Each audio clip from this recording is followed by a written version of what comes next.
ওকে, নমস্কার সবাইকে। আমি আস্তিক। আজকে আমরা যেটা দেখব যে আপনি এই পোর্টালটাতে, বাংলার শিক্ষার যে পোর্টালটা আছে সেটাতে আপনি ছবি আপলোড করবেন কীভাবে সহজে।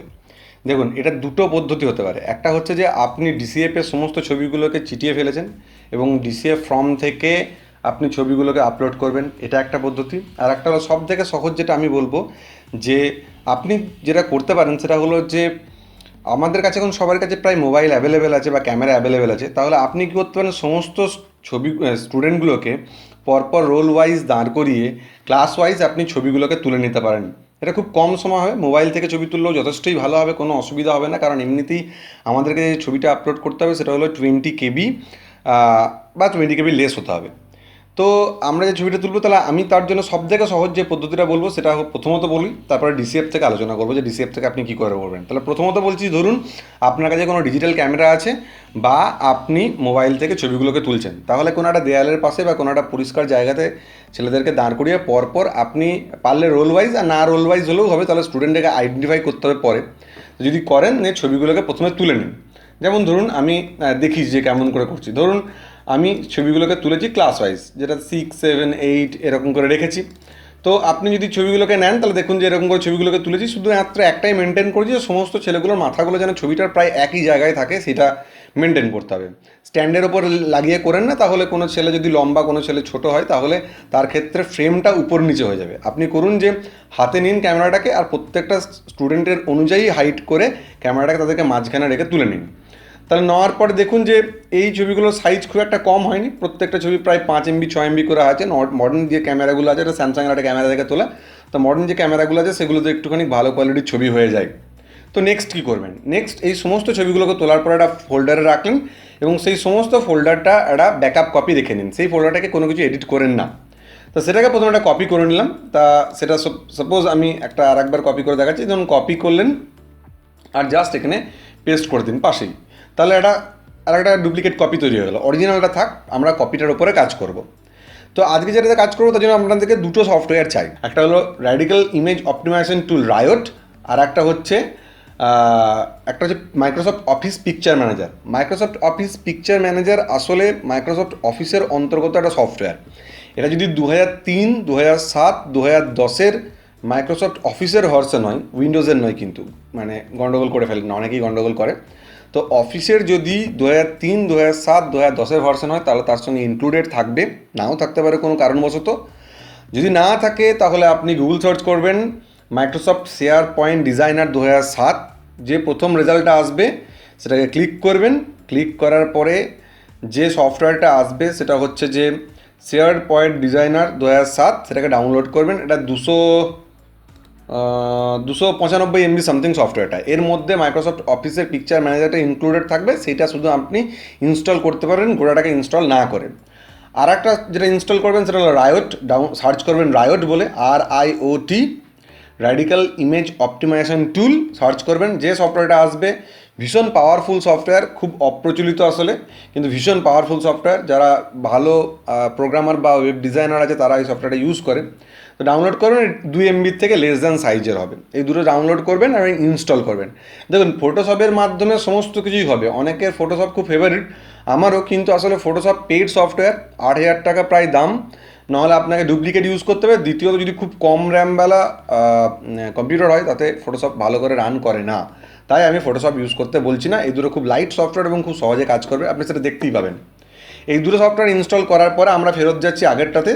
আমরা যেটা করে রেখেছি সেটা হলো কপি করে রেখেছি। কপিটাকে ক্লিক করলেন। ধরুন আমি 6-এর দেখাচ্ছি। 6-এ যে সমস্ত ছেলেগুলো আছে সেই সমস্ত ছেলেগুলোকে দেখতে পাচ্ছেন, এবং এর উপর যে কোনো একটা ছবির উপর রাইট ক্লিক করুন, ওপেন উইথে যান, মাইক্রোসফট অফিস পিকচার ম্যানেজার দিয়ে ওকে ওপেন করুন। ওপেন করার পরে এই ভিউটাকে আপনি থাম্বনেল ভিউ করে নিন, এই পাশেরটাকে। যদি আপনি এখানে সোজাভাবে দেখতে পাচ্ছেন তাহলে এই ইমেজটা রোটেট হওয়া নিয়ে চিন্তিত হবেন না, এটা এর একটা প্রবলেম আছে। ইমেজটাকে রোটেট দেখায় মাইক্রোসফট অফিসের পিকচার ম্যানেজারটার প্রবলেম আছে। তো এটাকে কিছু রোটেট করে দিয়েন না, তাহলে আবার পরবর্তীকালে আবার ঘুরিয়ে রোটেট করতে হবে। তো প্রথমত অল সিলেক্ট করে নিন, Ctrl+A টিপে করুন, বা অল সিলেক্ট ড্র্যাগ করে করতে পারেন। এডিট পিকচারে যান, রিসাইজে যান, প্রেফার্ড উইথ অ্যান্ড হাইডে যান, এখান থেকে যে ওয়েব লার্জ আছে 640/480 সেটাতে সিলেক্ট করে দিন, ওকে করে দিন। সমস্তগুলো সাইজ চেঞ্জ হয়ে গেছে, জাস্ট সেভ করে দিন। একটু সময় নেবে, যদি একটু বেশি কোয়ালিটির ছবি হয় তাহলে একটু বেশি সময় নিতে পারে। সেভ হয়ে গেছে, আপনি জাস্ট এটাকে ক্লোজ করুন। এবার ছবিগুলোতে আসুন, দেখুন এগুলো সাইজ অলরেডি একটুখানি কমে গেছে, 99 কেবি মতন দেখাচ্ছে, কিন্তু আমাদের তো 20 কেবির থেকে কম করতে হবে, তাহলে এটাকে ক্লোজ করে দিন। এবার আসুন রায়োটটাতে। রায়োটে এসে ব্যাচ সিলেক্টে যান, দেখুন ব্যাচ লেখা যে উপরে ব্যাচ, এটাতে আপনি অ্যাড ইমেজে যান, add all images from folder আছে সেটাতে যান। সেটাতে এসে আমাদের যে ফোল্ডারটা আমরা যেটাতে কাজ করছি সেটাতে যান, তাহলে আমরা কাজ করছি কপিটাতে, যাতে করে চেঞ্জ না হয়ে যায়। আর ক্লাস 6 কাজ করছি, তাহলে ওকে করে দিন। এগুলো ছবিগুলোকে দেখাচ্ছে প্রথমে। তারপরে আমি কি করেছি যে এখানটাতে একটা ফোল্ডার তৈরি করেছি পিকচার স্মল বলে। যদি আপনি আরও অন্য কিছু করতে চান তাহলে একটা নতুন কোনো একটা জায়গা যেখানে পিকচারগুলো সেভ হবে, কোনখানে সেটা ঠিক করছি, তাহলে নতুন একটা ফোল্ডার করে নিন। বা সাপোজ স্মল পিকচার লিখছি, SMALL পিক লিখে দিলাম, ওকে। তো স্মল পিক লিখে দিলাম, আপনি এটাকে ব্রাউজ করুন, নিয়ে আপনার এই স্মল পিকটাকে সিলেক্ট করে দিন। এটাতে সেভ হবে তাই ওটাকে করলাম, নাহলে আগেরটা রিপ্লেস হয়ে যেতে পারে বা সেটার সঙ্গে মিক্সড আপ হয়ে যাবে, সেই জন্য আমরা আলাদা জায়গায় সেভ করছি। তো এরপরে অ্যাডিশনাল ট্যাক্সে যান, কম্প্রেস টু সাইজে যান, এখানে 20 লিখে দিন, জাস্ট 20। আপনি যদি এর থেকে একটু কমাতে চান 19, তাহলে 19ও লিখতে পারেন। তাহলে আমি 20 লিখে দিলাম। তো স্টার্ট টিপুন, এটা সঙ্গে সঙ্গে সমস্ত ছবিকে একসঙ্গে 20 কেবির থেকে কমে এনে দেবে। জাস্ট ক্লোজ করুন সমস্ত কিছু, আপনি স্মল পিকচারের ভেতরে যান এবং সমস্ত ছবি বাঁ দিকে নিচে কোণে দেখুন 19.9, 19.4 সমস্ত দেখাচ্ছে সাইজ। জাস্ট কমপ্লিটেড আপনার কাজ। এরপরে আপনি ওয়েবসাইটে যান, ওয়েবসাইটে আসার পরে আপনার যে ধরুন যে ক্লাসের আপলোড করতে চাইছেন 6-এর, তাহলে সেটা এখান থেকে আসুন, নিয়ে স্টুডেন্ট ইমেজ আপলোডিং স্ট্যাটাসে আসুন। আসার পরে সমস্ত স্টুডেন্টের ছবি দেখাবে, আপনি ক্লাস দেখুন। আর যেমন সাপোজ তনুশ্রী ডোম, এটা আমি সিলেক্ট এডিট পিকচারে গেলাম, এর রোল দেখাচ্ছে, চুজ ইমেজ করুন। আমরা আমাদের যে ডেস্কটপে সেভ করেছি সেই ডেস্কটপের ফোল্ডারটাতে যাচ্ছি প্রথমত, তাহলে স্মল পিকচার নাম ওপেন করুন, নিয়ে ধরুন এর যে ছবিটা আছে সেটা আমি আপলোড করে দিলাম, open upload, student image successfully uploaded, দেখুন ইমেজটা চলে এসছে। সিম্পল এই পদ্ধতিতে আপনি সমস্ত ছবিগুলোকে একসঙ্গে আপনি আপলোড করতে পারবেন। এটা খুব সহজ পদ্ধতি। আর যদি DCF থেকে করে থাকেন তাহলে নেক্সট এইবার শুনে নিন। দেখুন, ধরুন আপনি কি করেছেন যে যদি প্রথম পদ্ধতিতে চান তাহলে ভিডিওটা এখানেই শেষ করতে পারেন, কোনো অসুবিধা নেই। আর যদি আপনি DCF থেকে চান, সাপোজ ভাবুন যে DCF এর সমস্ত ছবিগুলোকে আপনার চেটানো হয়ে গেছে, এবার আপনি কি করবেন?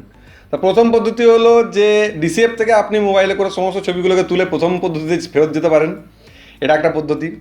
আর একটা ধরুন DCFকে স্ক্যান করবেন, আপনি মোবাইল ক্যামেরায় তুলে করতে চাইছেন না, তাহলে আপনি যদি সমস্ত DCF স্ক্যান করেন, সাপোজ আমি একটা এক্সাম্পল দেখাচ্ছি, ধরুন যে ফটোজের মধ্যে আমি একটা স্যাম্পল ফর্ম স্ক্যান করেছি, দেখুন এইগুলো ধরুন আমার স্যাম্পল ফর্ম স্ক্যান, এরকম করে আমাদের DCFগুলো স্ক্যান করেছি, দুটো আমি স্ক্যান করেছি এবং তার ছবিগুলোকে ভাবুন এরকম করে চেটানো আছে। তাহলে একই রকম করুন, রাইট ক্লিক করুন, ওপেন উইথ করুন, মাইক্রোসফট অফিস পিকচার ম্যানেজারে যান এবং ভাবুন এটা কপি করা ফোল্ডার। আমি ভাবছি যে এই ফর্মগুলো আমার অন্য জায়গায় আবার কপি করা আছে, তো এডিট এটাকে থাম্বনেল ভিউ করে নিন, এডিট পিকচারে যান, এটা ফিল্ম স্ট্রিপ ভিউ করুন, তাহলে দেখতে সুবিধা হবে। এডিট পিকচারে যান, এডিট পিকচার কন্ট্রোল করে রাখবেন কিন্তু সমস্ত ছবিগুলোকে। তারপরে এখানে ক্রপ, এটা মনে রাখবেন ক্রপটাতে যেতে হবে, ক্রপ গিয়ে এই জাস্ট এই ছবিটাকে ক্রপ করে নিন। দেখুন মনে রাখবেন যে আমি ভাবছি যে সমস্ত ছবিগুলো একই প্লেসে চেটানো আছে এবং সমস্ত ফর্মগুলো সিস্টেমেটিক স্ক্যান করা হয়েছে এবং সমস্তগুলোরই একই জায়গাতে আছে। যদি একটু ভুল হয়ে থাকে তাহলে একটু বড় করে নিন, বড় করে স্ক্যান করুন, কারণ এই পোর্শনটাকে আমি সমস্ত ফটো থেকে কাটবো, এইটা হচ্ছে আমার উদ্দেশ্য। তাহলে আমি এটা সিলেক্ট করলাম, জাস্ট ওকে করুন। দেখুন প্রত্যেকটা ছবি থেকে ফ্রম নিচে দেখুন বাঁদিকে দেখে যে ছবিগুলোকে কাটা হয়ে গেছে। জাস্ট এটাকে সেভ করে দিন, সেভ করে দিন, দুটো ছবি হয়ে গেল। এবার রায়োটে এসে এটাকে যদি না ছোট হয়েছে তাহলে রায়োটে এসে এরকম করে সাইজ কমিয়ে নিন, বা যদি ছোটো হয়ে থাকে, এটা যেমন ছোটো হয়ে গেছে 7.30 কেবি দেখাচ্ছে, এটা 19.6 দেখাচ্ছে, তাহলে এই দুটোকে করসপন্ডিং আপলোড করে দিতে পারেন।